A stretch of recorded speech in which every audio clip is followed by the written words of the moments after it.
Hello everyone, आज मैं 2022 में रिलीज़ हुई मूवी मूनफॉल को एक्सप्लेन करने वाला हूँ। मूवी की शुरुआत में हमें 3 एस्ट्रोनॉट को दिखाया जाता है स्पेस में एक शटल को रिपेयर करते हुए। सब कुछ ठीक चल ही रहा होता है, तभी एक अजीब सी चीज़ इन लोगों की तरफ बढ़ने लगती है और उनके शटल को हिट कर देती है, जिसकी वजह से उनका एक एस्ट्रो साथी स्पेस में ही कहीं खो जाता है। जिसके बाद एक एस्ट्रो जिसका नाम हॉपर होता है किसी तरह से शटल के अंदर आकर अपने दोस्त से कांटेक्ट करने की कोशिश करता है उस क्रिएचर के हिट करने की वजह से, जिससे वो भी बेहोश हो चुकी थी। फिर हॉपर जब चांद की तरफ देखता है तो वो क्रिएचर चांद पर तबाही मचा रहा होता है और चांद पर ड्रिल कर रहा होता है। फिर वो अपने साथी जो को लेकर पृथ्वी की तरफ वापस आ जाता है। अब हमें 18 महीने बाद पृथ्वी का सीन दिखाया जाता है, जहां हम देखते हैं कि हॉपर का बेटा लैपटॉप में अपने डैड के पुराने न्यूज़ को सुन रहा होता है। जब नासा ने हॉपर को टर्मिनेट कर दिया था, क्योंकि उन्हें लगता था कि हॉपर की वजह से ही उस दूसरे एस्ट्रोनॉट की जान गई है और हॉपर पागल हो गया है और उसकी कही हुई सारी बातें झूठ है। अब हॉपर की नौकरी छूटने के कुछ दिनों बाद उसकी बीवी भी हॉपर को डिवोर्स देकर अपने बेटे सनी को लेकर न्यू जर्सी में नए बॉयफ्रेंड के साथ शिफ्ट हो गई थी। अब हमें 10 साल बाद यूनिवर्सिटी ऑफ कैलिफोर्निया का सीन दिखाया जाता है, जहां हम एक लड़के को देखते हैं जिसका नाम केसी होता है। वो यहाँ पर सफाई करने के बहाने आया होता है और वहाँ के प्रोफेसर के कंप्यूटर से लॉगिन करके वह स्पेस स्टेशन के टेलीस्कोप से डाटा कलेक्ट करके वहाँ से भाग जाता है। केसी जब उसी दिन के डाटा को चेक करता है तो उसके होश उड़ जाते हैं, क्योंकि वो अपने रिपोर्ट में कुछ ऐसी चीज़ों को डिस्कवर करता है जिससे कि पूरी दुनिया नष्ट होने वाली थी। वो अपनी बात नासा के डायरेक्टर को बताने की कोशिश करता है, लेकिन वो लोग उसके बातों पर ध्यान नहीं देते हैं। इधर जो को भी यह पता चल जाती है कि मून अपने ऑर्बिटल से थोड़ा सा शिफ्ट हो रहा है। वो लोग मून पर कुछ अजीब सी बदलाव को नोटिस करते हैं। केसी की बात जब कोई नहीं सुनता तो वो हॉपर से मिलने का फैसला करता है, जो कि एस्ट्रोनॉट डे पर बच्चों को लेक्चर देने वाला था। केसी जब वहाँ जाता है तो हॉपर वहाँ नहीं होता है, इसलिए केसी मून पर बच्चों को लेक्चर देने लगता है। फिर जब हॉपर वहाँ पहुँचता है तो केसी मून पर हो रहे बदलाव को हॉपर को बताता है, लेकिन हॉपर उसकी बातों को बेतुका बताकर गार्ड से उसको बाहर ले जाने को कहता है। लेकिन केसी जाते जाते अपने रिसर्च के पेपर को उसकी तरफ फेंकता है। फिर हम देखते हैं कि हॉपर की एक्स वाइफ उसे कॉल करती है और उसे बताती है कि उसके बेटे सनी को पुलिस ने ड्रग्स के केस में पकड़ लिया है। फिर हमें एक कोर्ट का सीन दिखाया जाता है, जहां हॉपर की वाइफ के नए हस्बैंड के भेजे वकील की वजह से उसके केस को पोस्टपोन कर देते हैं और हॉपर के अपने वाइफ के नए हस्बैंड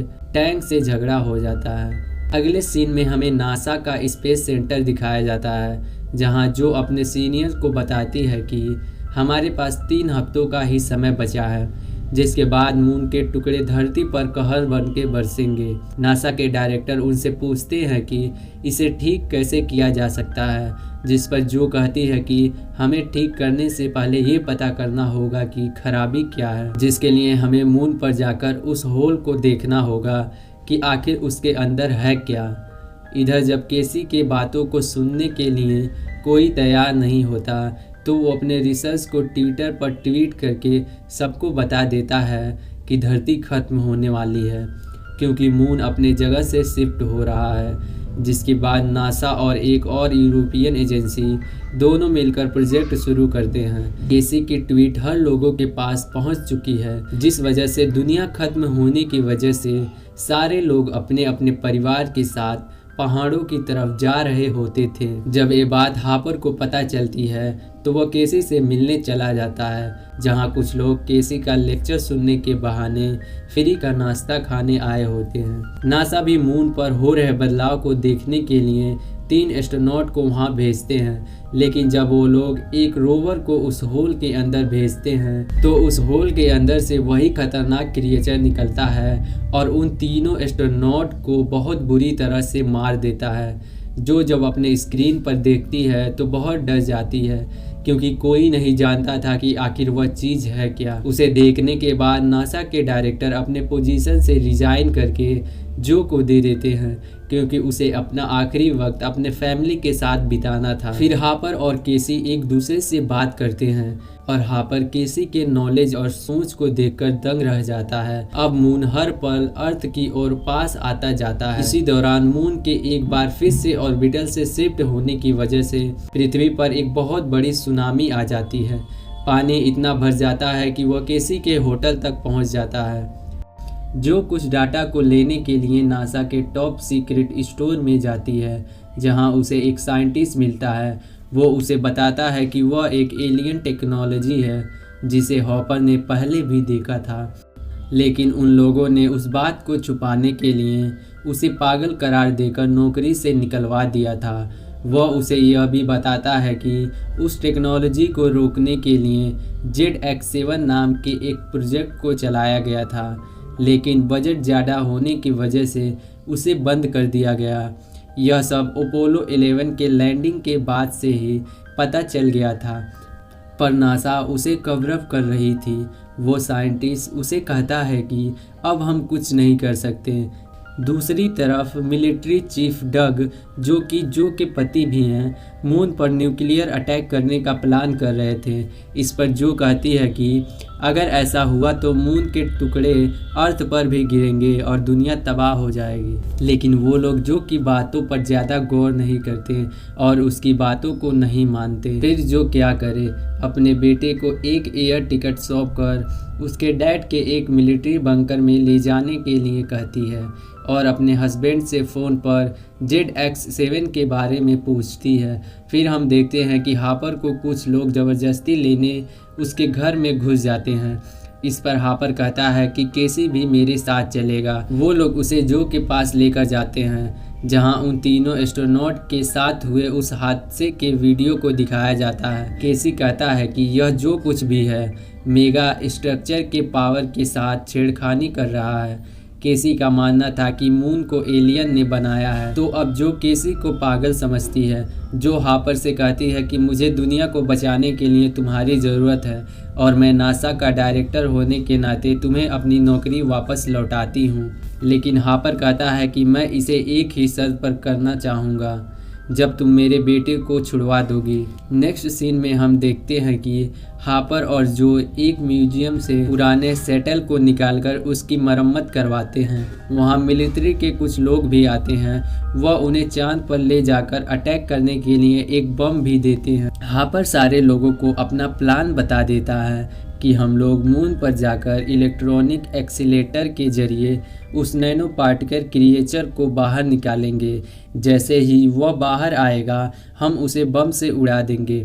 तभी हापर का बेटा सनी भी जेल से वापस आ जाता है, लेकिन सनी उनके प्लान को सुनने के बाद खुश नहीं होता, क्योंकि उसके पिता एक बम को मून पर ले जाकर ब्लास्ट करने वाले थे। जो का हस्बैंड डग भी फ़ोन करके सेटल लॉन्च होने के बाद अपने बेटे के साथ बंकर में आने को कहता है। सारी तैयारी चल ही रही थी कि तभी वहां एक बहुत ज़ोरदार भूकंप आता है, जिसकी वजह से उनके सेटल का एक इंजन खराब हो जाता है। इसके बाद जो निराश होकर सारे लोगों को काम बंद करने को कहती है और कोलोराडो अपने फैमिली के पास लौटने को कहती है। वो लोग भी वहाँ से निकलने वाले थे, क्योंकि अब उनका मिशन फेल हो चुका था। ऑलमोस्ट सारे लोग जा चुके थे, लेकिन केसी और कुछ लोग वहाँ अभी भी काम कर रहे थे। जब जो उनसे कहती है कि तुम क्यों नहीं गए, सब खत्म हो चुका है, केसी उन्हें अपना प्लान बताता है। वो कहता है कि जब चांद दोबारा से पृथ्वी के करीब आएगा तो हम उसी वक्त एक ही इंजन से टेक ऑफ कर सकते हैं, जिससे कि चांद का ग्रेविटेशनल फोर्स अपने आप हमें ऊपर लिफ्ट करने में मदद करेगा। जो यह प्लान हापर को बताती है और कहती है कि मैं भी तुम्हारे साथ जाऊंगी, क्योंकि बाकी के सारे मेंबर्स वहां से जा चुके थे। हापर कहता है कि केसी भी हमारे साथ जाएगा, क्योंकि मेरे ख्याल से हमें ऐसे इंसान की ज़रूरत पड़ेगी जो कि हमारे कैलकुलेशन को समझकर प्रॉब्लम सॉल्व कर सके। फिर हापर और जो अपने बच्चों को मिसली के साथ बंकर में भेजते हैं और जाते जाते हापर सेफ्टी के लिए अपने बेटे को एक गन भी देता है। फिर सनी उन लोगों के साथ बंकर में जाने को तैयार हो जाता है। केसी स्पेस में जाने से पहले मॉम से फ़ोन पर बात करता है। उनके सेटल के लंच होने से पहले बहुत बड़ी ग्रेविटेशनल सुनामी उनकी तरफ बढ़ने लगती है, लेकिन वह लोग पानी को चीरते हुए आसमान में लिफ्ट कर जाते हैं। उनका स्पेस सेटल जैसे ही मून के ऑर्बिटल में पहुंचता है, वह लोग एक इंजन के साथ मून की तरफ तेज़ी से लिफ्ट होने लगते हैं। इधर जब यह बात जो के हस्बैंड डग को पता चलती है कि उसकी बीवी मदद करने के लिए चांद पर चली गई है, तो वो बहुत घबरा जाता है। और इधर दूसरी तरफ कुछ लोग सनी के कार को भी लूट लेते हैं और हम यह भी देखते हैं कि पृथ्वी पर चांद के छोटे छोटे टुकड़े आके गोली की तरह बरसने लगे हैं। अब हम देखते हैं कि हॉपर चांद के ऊपर उस होल तक पहुंचकर लैंडर को उस होल में लॉन्च कर देता है, लेकिन जैसे ही वह नैनो पार्टिकल बाहर आता है, वह रोवर को छोड़कर सैटल पर अटैक कर देता है। हॉपर तुरंत सारे इलेक्ट्रॉनिक इक्विपमेंट को बंद कर देता है, जिससे वह क्रिएचर वहां से चला जाता है। तब हॉपर कहता है कि इसका मतलब उस इलेक्ट्रॉनिक इक्विपमेंट में ऑर्गेनिक मेटल को ढूंढने के लिए उस नैनो पार्टिकल को बनाया गया है और वो ऑर्गेनिक मेटल हम हैं। उसे अटैक करने के लिए एक ऑर्गेनिक मेटल और एक इलेक्ट्रिक इन्वायरमेंट एक साथ ही चाहिए, इसलिए उसने रोवर को छोड़कर हमारे ऊपर हमला किया, जो उन्हें बताती है कि हमें जल्दी करना होगा क्योंकि मिलिट्री वाले बहुत जल्दी मून पर अटैक करने वाले हैं। जब सनी सबको लेकर अपने सौतेले बाप के पास पहुंच जाता है, लेकिन उस एरिया में भी चांद के बड़े बड़े टुकड़े गिरने लगते हैं और तभी उन्हें पता चलता है कि उस जगह पर सांस लेने के लिए हवा कम होने वाली है। तो वो लोग आसपास के घरों में ऑक्सीजन लेकर मिलिट्री बंकर में जाने का फैसला करते हैं। तब वो लोग सिलेंडर लेकर निकल रहे होते हैं, तभी वही लोग उनसे ऑक्सीजन छीनने आ जाते हैं जिन्होंने सनी से पहले कार को छीना था। सनी इस बार उनको बंदूक दिखाकर निकल जाता है। दूसरी ओर स्पेस में हॉपर, जो और केसी एक रोवर को लेकर उस होल में चले जाते हैं, जहां उन्हें एक बहुत ही कमाल की टेक्नोलॉजी दिखाई देती है। वो देखते हैं कि मून के कोर में बहुत बड़े बड़े इंजन लगे हुए हैं। केसी वहाँ के नज़ारे देखने के बाद बहुत खुश हो जाता है, लेकिन तभी वह नैनो क्रिएचर उन पर हमला कर देता है और उनका रोवर खुद से कंट्रोल होकर उड़ने लगता है। और तभी उस मेगा स्ट्रक्चर में एक डोर ओपन हो जाता है और वो लोग उसके अंदर पहुंचकर बेहोश हो जाते हैं। इधर पूरी धरती बर्बाद होती दिखाई देती है। इस वजह से मिलिट्री वाले उन पर अटैक करने की प्रक्रिया को शुरू करने वाले थे। दूसरी तरफ मून पर जब केसी और जो को होश आता है और वह क्रिएचर बाहर से सेटल के दरवाजों को जोर जोर से हिट कर रहे होते हैं और अंदर आने की कोशिश कर रहे होते हैं, तभी हॉपर को भी होश आता है। तो वो कहीं और ही था, जहां वो अपने बेटे सनी का बचपन देखता है। हॉपर पूछता है कि कौन हो तुम। वह उसे बताता है कि मुझे अरबों साल पहले उसी ने बनाया था जिन्होंने आपको बनाया। उनकी टेक्नोलॉजी इतनी आगे थी कि उन्होंने अपने प्लेनेट के अलावा कई और प्लेनेट पर भी अपना घर बनाया था और उन्होंने कई ग्रहों को जीवन को फलने फूलने लायक भी बनाया और उन ग्रहों पर काफ़ी ज़्यादा बदलाव भी किए, जिसे सेंट्रल कम्युनिकेशन सिस्टम कंट्रोल करता है। पूरी दुनिया आर्टिफिशियल इंटेलिजेंसी से काम कर रही थी, लेकिन उनके द्वारा बनाए गए कुछ एआई उनके कंट्रोल से बाहर हो गए और वो नैनो टेक्नोलॉजी में बदल गए, क्योंकि वहाँ नैनो टेक्नोलॉजी किसी के गुलाम नहीं बनना चाहते थे, जो एकजुट होकर साथ में लड़ने लगे। उन्होंने अपने से ताकतवर प्रजाति को खत्म करना शुरू कर दिया। इसीलिए वो हॉपर को बताता है कि मैं मून का ऑपरेटिंग सिस्टम हूँ। वह उसे यह भी बताता है कि कैसे उनके पूर्वजों ने चांद को बनाया और उनके द्वारा बनाए गए एक टेक्नोलॉजी ने उन्हें ही खत्म कर दिया। वह हॉपर से कहता है कि अगर आप अपने बेटे को बचाना चाहते हैं तो आपको उस नैनो पार्टिकल को मून से दूर ले जाना होगा, ताकि मून अपने ऑर्बिटल पर वापस से शिफ्ट हो सके। तभी जो और केसी वहां पहुंच जाते हैं और हॉपर को लेकर वहां से बाहर जाने लगते हैं। हॉपर उन्हें बताता है कि वो नैनो पार्टिकल मून के पावर सोर्स पर दबाव डाल रहा है। अगर हम उसे मून से दूर ले जाने में कामयाब रहें तो मून बच जाएगा, जिससे हमारी पृथ्वी भी बच जाएगी। फिर जब वो लोग वहां से बाहर आते हैं तो वह देखते हैं कि उनके रोवर को वहाँ पर मौजूद टेक्नोलॉजी ने ठीक कर दिया है। जैसे ही हापर रोवर को लेकर वहाँ से बाहर निकलता है, वह नैनो पार्टिकल उनके पीछे पड़ जाता है। लेकिन वहाँ और भी बहुत से स्पेसशिप मौजूद थे जो उनकी उस नैनो पार्टिकल से लड़ने में मदद कर रहे थे। इधर धरती पर ऑक्सीजन कम होने की वजह से टॉम बेहोश होकर वहीं गिर जाता है। फिर जब सनी उसे ढूंढने के लिए जाने वाला था, तभी मून का एक टुकड़ा उनके आगे आकर गिरता है। मून बहुत तेजी से अर्थ की ओर बढ़ता जा रहा था, जिस वजह से मिलिट्री के लोग उनके ऊपर अटैक करने वाले थे। लेकिन डग उन्हें ऐसा करने से रोकता है और वह कहता है कि मेरी वाइफ अभी भी वहाँ मून पर है और मुझे अपनी बीवी पर पूरा भरोसा है। पूरा अर्थ खत्म होते दिख रहा था। चांद के बड़े बड़े टुकड़े अर्थ से आकर टकरा रहे थे।